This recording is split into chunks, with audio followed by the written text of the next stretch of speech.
2012 බහුවර්ණ ප්‍රශ්න පත්‍රයේ අවසාන වීඩියෝ එකකින් අපි 42 වන ප්‍රශ්නයෙන් අපි මේ වීඩියෝ එක පටන් ගන්නේ. 42 වන ප්‍රශ්නයේ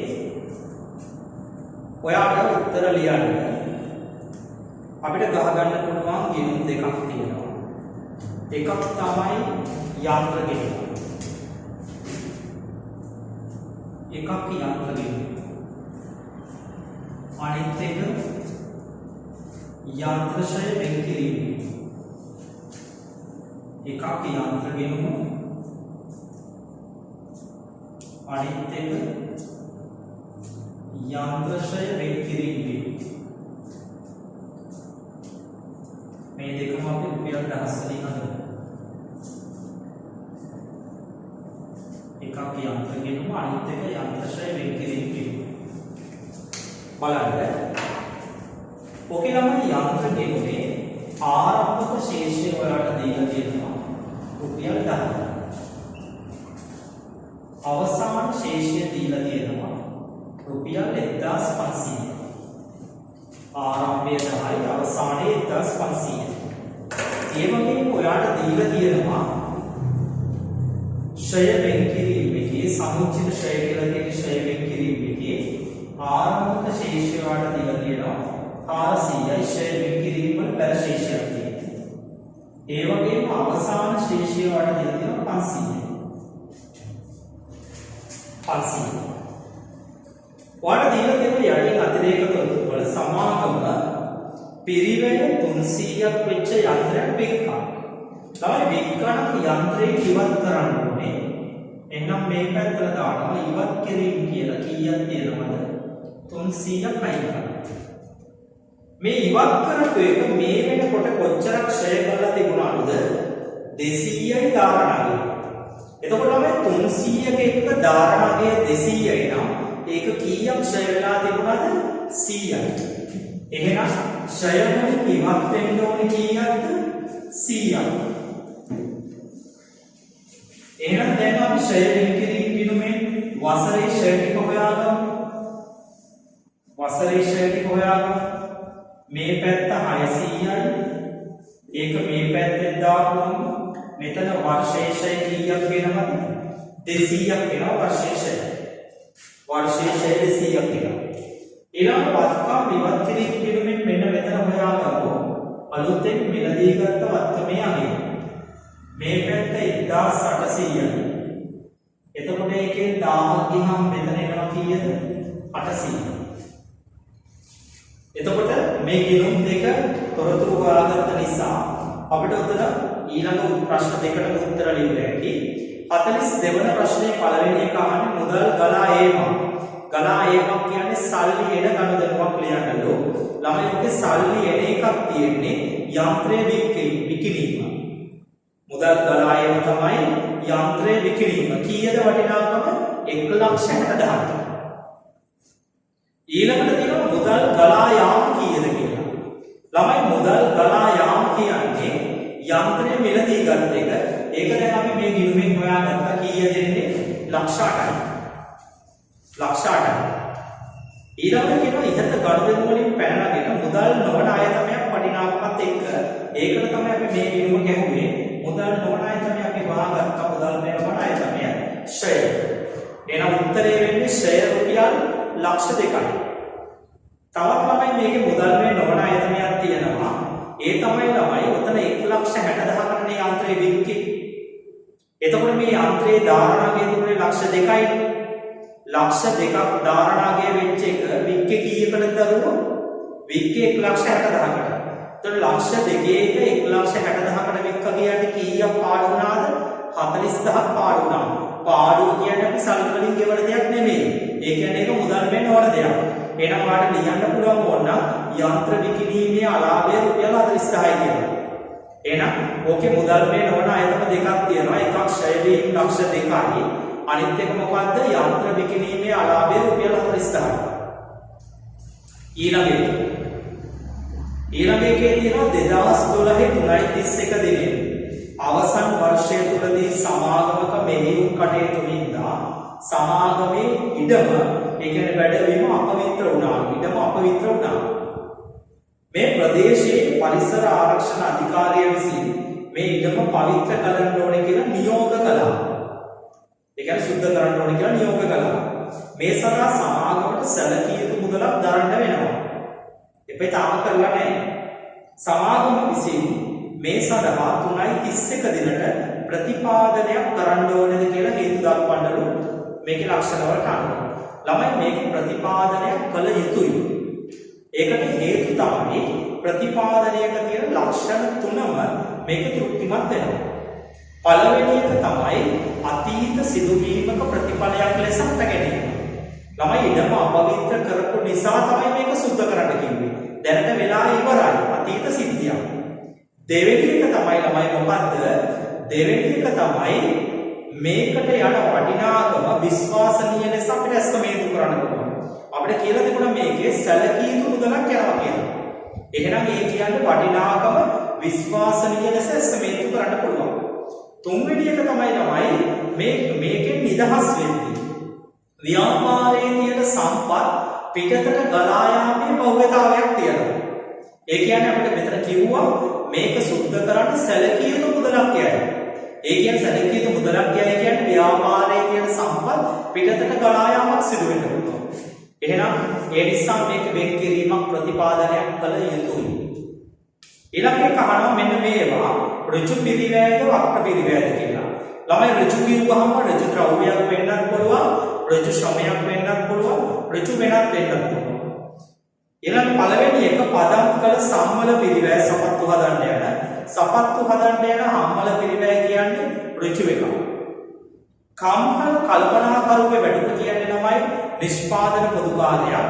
නිෂ්පාදන පොදුකාරය කියන්නේ වක්‍ර පිරිවැය.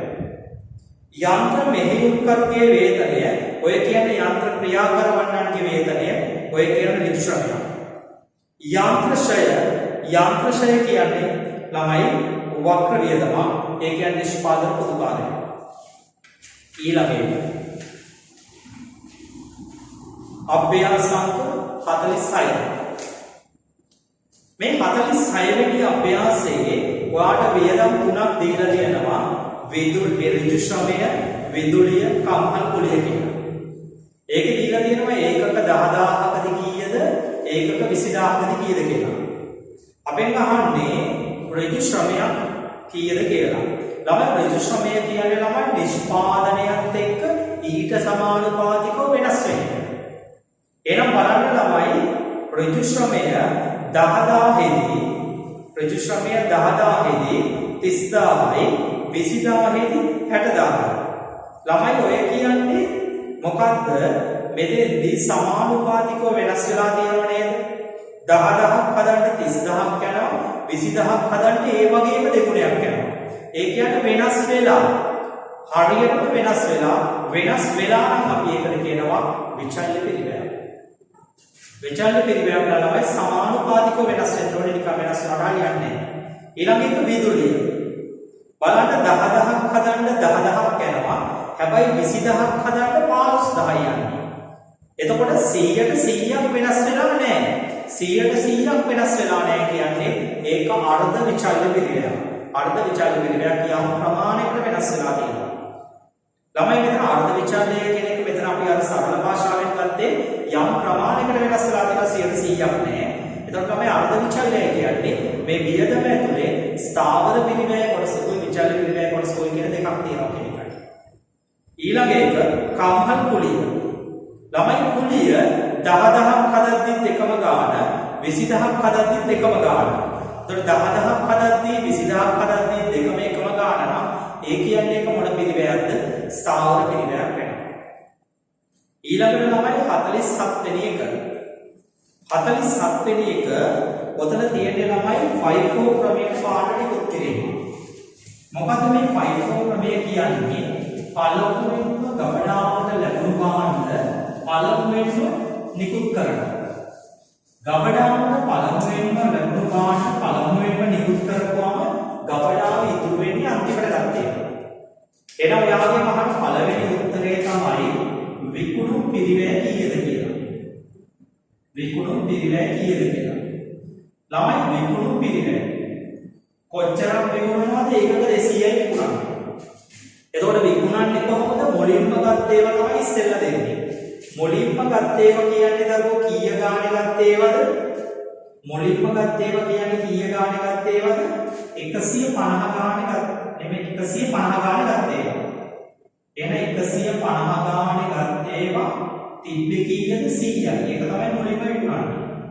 එතකොට 200ක් විකුණනවා කියන්නේ තව 100ක් විකුණන්න ඕනේ. ඒ 100 විකුණන්නේ පස්සේ ගත්ත ඒවා. පස්සේ ගත්ත ඒවා කියන්නේ කීය ගානේද? 200 ගානේ ගත්ත ඒවා. එන මුලින්ම ගත්ත ඒවා ඉස්සෙල්ලා වික්කා, පස්සේ ගත්ත ඒවා ඊළඟට වික්කා. එහෙනම් 5 ක්‍රමයේදී විකුණු පිරිවැය කියන්නේ මේ දෙකේ එකතුව. 150 ඒවා 100ක් 15000යි, 200 ඒවා 100ක් කියන්නේ 20000යි. උත්තරේ වෙන්නේ කීයද ළමයි? 35000යි. උත්තරේ 35000යි.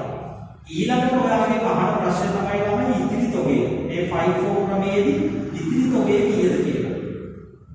ළමයි මං කියුවා 5 ක්‍රමයේදී මුලින්ම විකුණන්නේ කලින් ගත්ත ඒවා. ඒතර ගබඩාව ඉතුරු වෙන්නේ අන්තිමට ගත්ත ඒවා. අන්තිමට ගත්ත ඒවා කියන්නේ 200 ගානේ ගත්ත ඒවා. එතකොට බලන්න 200 ගානේ මේ ගානේ කියලා තියෙනවා 200 බැගින් ඒකක 150ක් ගත්තා. එතකොට ඒකක 150ක් ගත්තට ඒ 150න් අපි 100ක් විකුණලා දෙනවා. එහෙනම් කීයක් ඉතුරුයිද? 200 ගානේ ගත්ත ඒවා කීයක් ඉතුරුයිද? 50ක් ඉතුරුයි. ඒ කියන්නේ රුපියල් කීයක් දෙන්නේ? 10000ක්. ඉතිරි තොගේ 10000ක්. ඊළඟට 48. ඔයගේ තමයි 48 වෙනි ප්‍රශ්නය අහන්නේ. 48 වෙනි ප්‍රශ්නය අහන්නේ WAC ක්‍රමය පාවිච්චි කළා නම් එහෙම නැත්නම් බර දැක්වූ සාමාන්‍ය ක්‍රමය පාවිච්චි කළා නම් දරලාභය කීයද කියලා. ළමයි ඔයගේ විභාගෙදී WAC ක්‍රමයට මොන උත්තරය ඇහුවත් ඔයාට ගානේ හොයාගන්න වෙනවා WAC ඉස්සෙල්ලා. මම ඔයාලට බහුවන ප්‍රශ්න පත්‍රයේ WAC හොයාගන්න සූත්‍රයක් කලින් ප්‍රශ්න පත්‍ර දෙකේදීමත් කිව්වා. කොහොමද හොයාගන්නේ? ආරම්භක තොගයට ගැණුම් ටික එකතු කරලා මේක ඒකක ගානෙන් බෙදන්න. එතකොට එනවා WAC කියන්නේ පිරිවැය. පිරිවැය කියන්නේ බර දැක්වූ පිරිවැය. බර දැක්වූ මිල. ආරම්භක තොගය කියන්නේ උතර බලන්න 150 100ක් තිබ්බා. ඒ කියන්නේ 15000යි. 150 100ක් තිබ්බා. ධන ගැණුම් කියන්නේ 200 150ක් ගත්තා. බෙදන්නේ ඒකක ගාන. ඒකක ගාන වෙන්නේ කලින් එකේ 100ක් තිබුණා. දැන් එකේ 150ක් ගත්තා. ඔක්කොම 250. එහෙනම් දැන් සුළු කරමු 150 100යි කියන්නේ 15000යි. 200 150යි කියන්නේ 30000යි. බෙදන්නේ 250යි. 45000 250න් බෙදන්න. එතකොට එනවා රුපියල් කීයද? 180යි WAC. ඒ කියන්නේ එක භාණ්ඩයක බර දැක්වූ පිරිවැය 180. අපෙන් අහන්නේ පිරිවැය නෙමෙයි. මොන ලාභයද? දල ලාභය. ඔතන කියනවනේ ළමයි එක භාණ්ඩයක් විකුණන්නේ රුපියල් 250 බැගින් මුලින්ම කියලා දෙනවා. ළමයි 250ට විකුණන එකක බර දැක්වූ පිරිවැය 180. එතකොට 250ට විකුණන එකක කොස්ට් එක 180යි නම් එකකින් ලාභය කීයද? 70. ඒ වගේ භාණ්ඩ ඒකක 200ක් වික්කා. එතකොට එකකින් 70ක් ලාභ නම් ඒකක 200ක් වික්කා නම් ලාභය වෙන්නේ 14. ලාභය වෙන්නේ 14. ලාභය වෙන්නේ 14. ඊළඟට 49.